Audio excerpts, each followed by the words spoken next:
Okay, so let's maybe go ahead and these things right here too are opinions of each of us. So let's go ahead and try to maybe go ahead and let's try to marry her. So we've set it for Nico Takamasa, and it's the parents, right? It's the leaders who try to arrange the marriages. So I'm trying to arrange this marriage with Seiki Morimoto. And we're going to go ahead and execute. There's a message was sent. We haven't even started moving time yet at all here.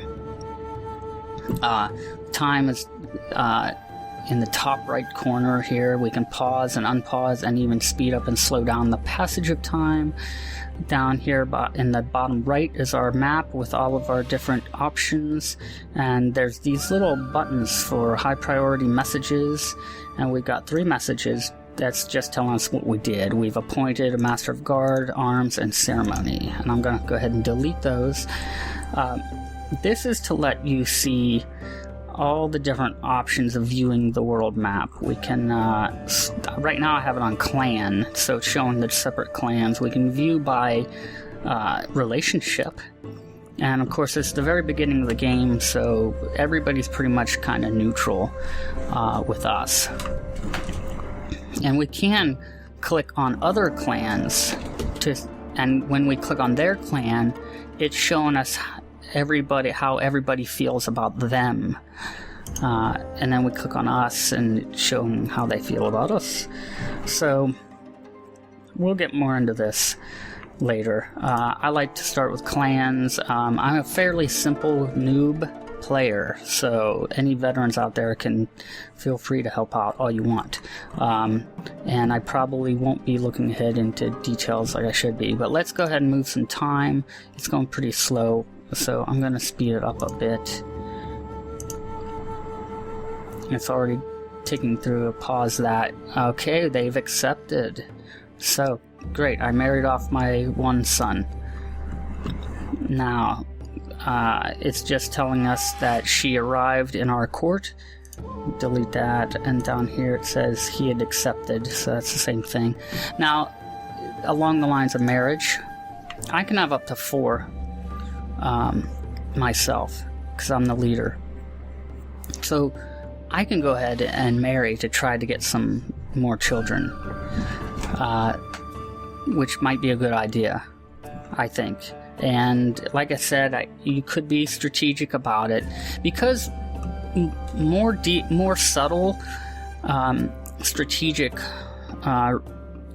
results will happen in certain cases. Like if she is from the Onodera clan, but then later I attack, she might become really unhappy with me. Or if I had a daughter and I marry her off to, say, the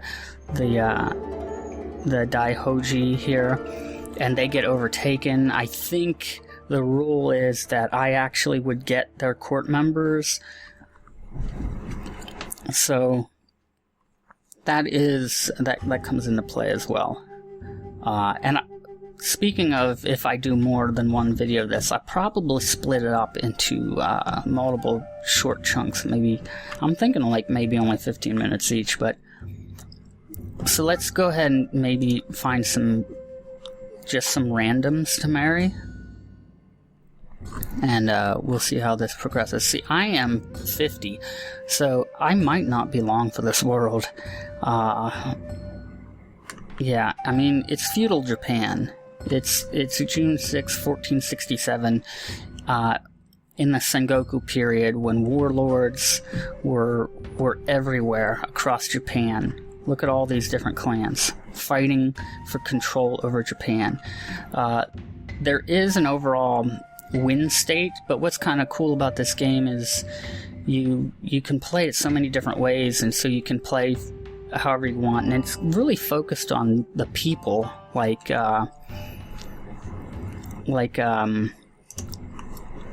Crusader Kings 2 is. Instead of, say, Europa Universalis series, which is focused more on nations. So you're dealing more with like politics of individuals here. And like I said, this is sort of made on the same engine or beta version of an engine that eventually Crusader Kings 2 was made on, so veterans should find similarities there as well. Alright, I tried, let's see, I tried marrying her off. That should this notice about my son should disappear, unless that's my other son. No, maybe that is my other son.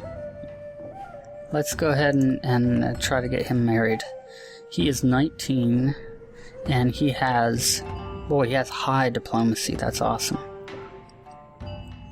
Let's just try to age, sort by age. Let's see. Gray Eminence. That's Bushi. Bushi is sort of like Bushido, which is sort of like samurai, so I believe it'd be high in martial. Elusive. Wow, look at that. Let's take this. Just, I don't need my hair lip. Okay. See, some of these are just kind of funny. Gardener. Let's try this. Chima. Execute that. Let's have a little time go by. Oh, accepted. Alright, excellent. So she arrived. And that's my wife, I believe, that arrived as well. And that's notices of the acceptances of the marriage proposals. So let's go back to Nikaho. And this is our progress. It's going to take a long time, so I'm going to start. I pretty much have all this kind of pre-stuff set up. We only have the one Kori, so I kind of want to just build this stuff up now. And you can see it's starting the green. You'll see it's this red bar at the bottom here slowly turn green as the days and months pass. Also, while that's going, you have all these options up here. We have a military, but above that shows our overall wealth, which is pretty low right now. This shows our domestic size, which is basically the Koris, the number of Koris we have. The number of Kori you can efficiently control. We can control up to 5 before, like, people would get upset at us, and we'd have to start giving them away to other people. And of course we only have 1, so we're okay. Honor is really important in the game. We have 5 honor, and we want to keep that up. This little bar here shows us that we currently control 0% of Japan. Now this goes along with the win state I was mentioning. Once a clan leader controls 50% of Japan, he can attempt to claim the title of Shogun of Japan. But then, if you do that, you still retain control for 3 years after you become Shogun, and then you can effectively win the game. But the game is kind of fun. It's kind of like this kind of like storyteller in a way. You know, I kind of view the game as highly focused on storytelling. So you can play one day and decide to be a daimyo of a larger clan starting out during different time period when different major wars were happening, and then just have fun, like trying to marry off all your kids in different ways, and you know, or trying to have less children and you know, focus on, you know, just kind of choose your own adventure, you know, go your own path. I'll try to explain the different features as I come across them, I think. For now, I don't want to just be a granular, deeply involved how to play kind of thing. It's not really a tutorial, as sort of a part tutorial, part let's play. Time is still ticking away. You can see our village is over halfway done. Let's pause it. We just got one. So daughter was born to Taminobu, is that me? Or is that my son? Now, I am Tomotaka. Age 51 now. That's my son, I believe. Oh, this is. No. What? I thought it... Usually this shows who's involved, but this is showing me on both sides. Taminobu. And the daughter. So maybe later I can marry her off for... It's feudal Japan. Women were used highly as strategic pawns to marry off and kind of do what you want with. This is just saying somebody... Now, this is something that happens a lot. You get people in your court always pestering you, and it always says they have ambitions to become something, usually a court member. I usually skip this an awful lot.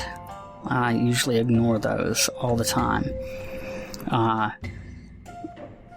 The only time I wouldn't really is if maybe a court member died and I had to replace them. And then I try to keep track of who recently had ambitions, and you can check on how people are happy or mad at you in the court. For instance, Nikaho Harukiyo shows their opinion of me is -2, and it's because they're ambitious, which is causing a negative. And you can even go in to diplomacy and send them gifts and different things. Not all the time. You have to meet the conditions. But, so let's just move along here. Let's click back on our Kori and let's go down a little bit. And then let's go ahead and get time passing here. Let's go ahead and go a little faster. To go ahead and zoom it right on by. Oh, let's pause it and check this. Oh, another daughter. So that's actually good. Another daughter that could be married off. Sons would be good too, I suppose. I mean, actually, in a way, you don't want too many. Your court the people in your court are like your vassals, and they can become unhappy with you, and it can, breed unrest. And then they can revolt and break away from you and try to take you over. So an inn has been built. So our inn is built, and it's giving us a bonus to our tax revenue now, and supply limit. Down here at the very bottom, we have a little bit of information. Our revolt risk, our tax base, and the inn is giving a +3 now. We have a supply limit. And I'm forgetting offhand the exact mathematical mechanics that drive this. But the supply limit is, I believe, the limit, I think, maybe between the samurai and ashikaru levies. It's like the difference. It's like how many overall we can support, I believe.